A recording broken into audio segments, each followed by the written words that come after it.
Hi viewers, welcome to Sumi's kitchen. ഇന്ന് നമുക്ക് ഒരു മസാല കറി റെഡിയാക്കാം. ചെന്ന മസാല, അതായത് വെള്ളക്കടലയുടെ ഒരു മസാല കറി.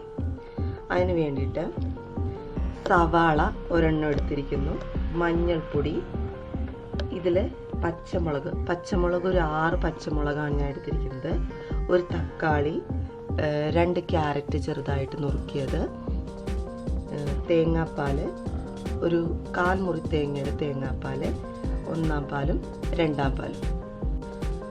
ഇത് മല്ലിപ്പൊടിയാണ്, ഇത് ഗരം മസാലപ്പൊടി, ഇത് കടല നന്നായിട്ട് വേവിച്ച് വെച്ചിരിക്കുന്നതാണ്. ഇത്രയാണ് നമുക്ക് ആവശ്യമായിട്ടുള്ള സാധനങ്ങൾ. ഇനി എങ്ങനെയാണ് തയ്യാറാക്കുന്നത്? വെളിച്ചെണ്ണ ഒഴിച്ചു കൊടുത്തു. നമുക്ക് അതിലേക്ക് സവാള ഇട്ട് കൊടുക്കാം.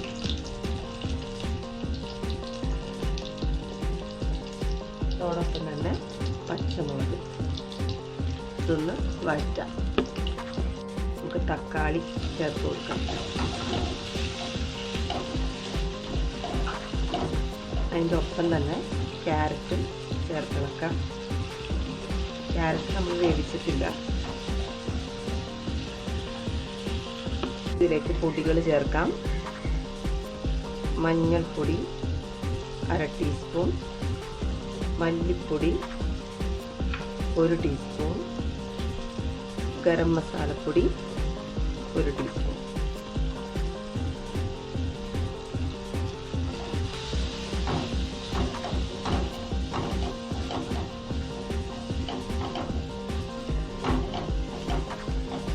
നമുക്കിതിലേക്ക് തേങ്ങയുടെ 2-ാം പാൽ ചേർത്ത് കൊടുക്കാം.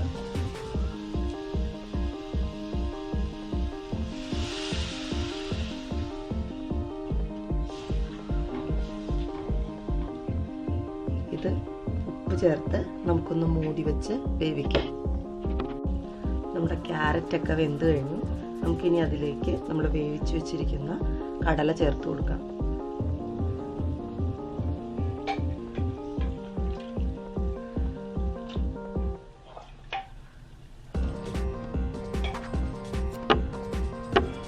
നമുക്ക് കുറച്ച് നേരം കടല ഇതിൽ കിടന്ന് ആ കടലയുടെ ടേസ്റ്റൊക്കെ കറിയിലേക്ക് കിട്ടാൻ വേണ്ടി ഒരു 2 മിനിറ്റ് വേവിക്കും.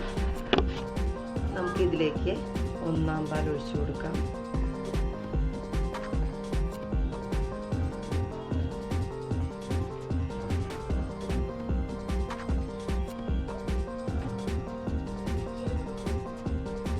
നമുക്ക് മല്ലിയിലയും പുതിനയിലയും ചേർത്ത് കൊടുക്കാം. അവസാനമായിട്ട് നമുക്ക് കറി തിക്കാൻ വേണ്ടി ഒരു 2 സ്പൂൺ കോൺഫ്ലവർ ഒന്ന് ആഡ് ചെയ്യാം. നമ്മുടെ കറി തിക്കാവാൻ വേണ്ടിയിട്ടാണ്. അങ്ങനെ നമ്മുടെ ചെന്ന മസാല ഇവിടെ റെഡി ആയിരിക്കുകയാണ്. വളരെ ടേസ്റ്റിയാണ്. ബ്രേക്ക്ഫാസ്റ്റിനൊക്കെ വളരെ ടേസ്റ്റി ആയിട്ടുള്ളൊരു വിഭവമാണ്. എല്ലാവരും ട്രൈ ചെയ്ത് നോക്കുക. Thank you. Thanks for watching.